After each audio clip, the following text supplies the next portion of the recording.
Bom, galera, na videoaula de hoje vamos falar especificamente sobre o processo de independência do Brasil, porém, especificamente, no local onde podemos afirmar houve verdadeiramente lutas. E aí, antes de explicar essa questão do que envolveu o 2 de julho, ou seja, a independência da Bahia frente a Portugal, é preciso reforçar que vocês têm que ter em mente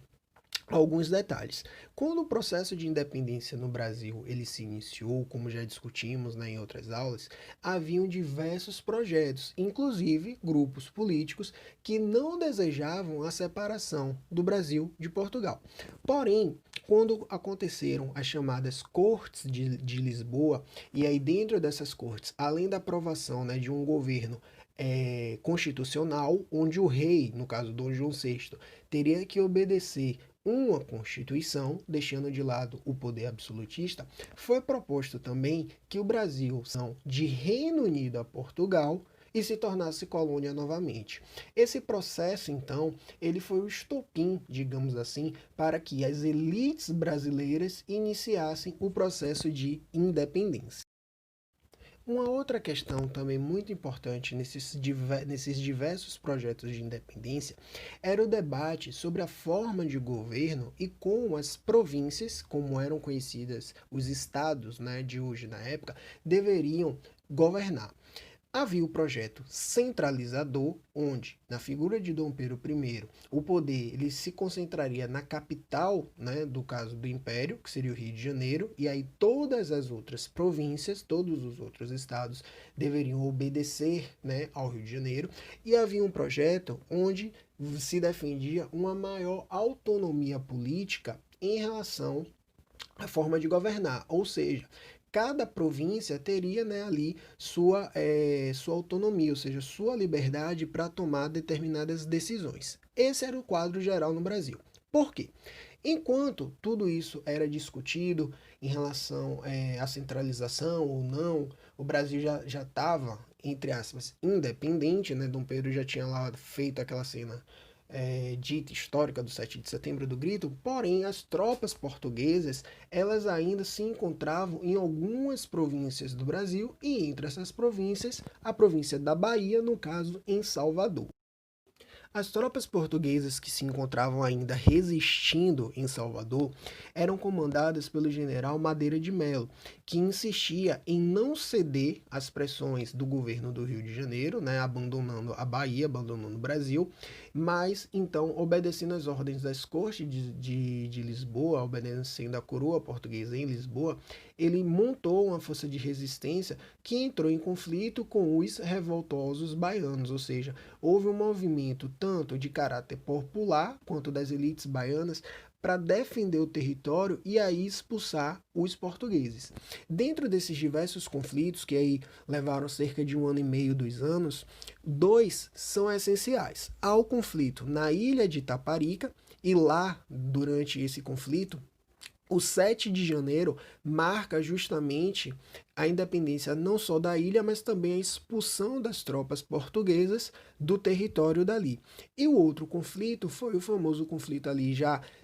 do 2 de julho, data da independência da Bahia, que marcou a expulsão definitiva dos portugueses do território brasileiro, do solo baiano, principalmente no confronto conhecido como a Batalha de Pirajá,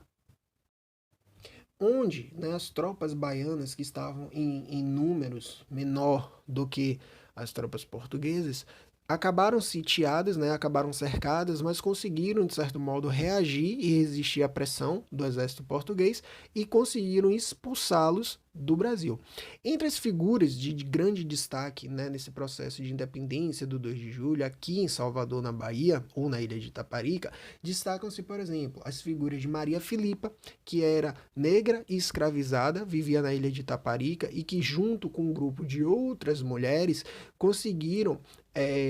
ludibriar, enganar as tropas portuguesas e aí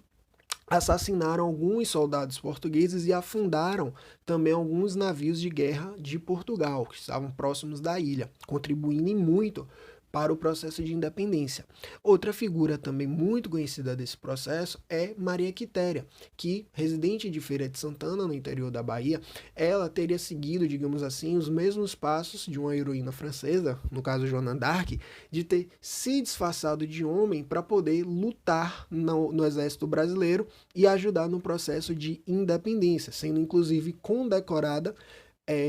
por essa questão. E uma outra figura também é a da madre Joana Angélica, que teria impedido, né, que o exército português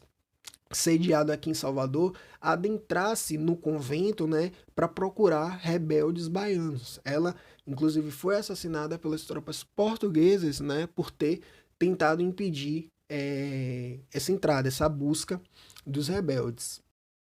Então, por fim, né, diante de tantos esses confrontos aí que permearam, né, esse período de tempo, finalmente o exército brasileiro, digamos assim, né, que continha também a participação de muitos escravizados, de pessoas das camadas populares de Salvador, e contaram também com a ajuda de um mercenário contratado pela coroa por Dom Pedro I, no caso o general Labatu, conseguiram então, né, nesses confrontos, expulsar os portugueses definitivamente do território baiano e do território brasileiro. Então, só reforçando tudo aquilo que a gente já vinha discutindo, o processo de independência do Brasil, ele é meio que, ele tem duas abordagens, duas visões históricas muito diferentes. Se por um lado a gente vê todo aquele processo centralizado na figura de Dom Pedro I, no Rio de Janeiro, que é fruto de uma construção histórica, né, de valorização da história nacional, quando na verdade Dom Pedro I, né, ele meio que comprou a independência do Brasil, pagando indenização, né, a Portugal, tendo que pedir reconhecimento de outros países, digamos assim. O processo de luta mesmo, né, de confronto, de liberdade, se deu aqui no território baiano, porque foram os baianos, né, que expulsaram, que entraram em confronto com o exército português para poder expulsá-los do Brasil. Então, o confronto de verdade, a luta pela independência do Brasil, ela se deu aqui na Bahia.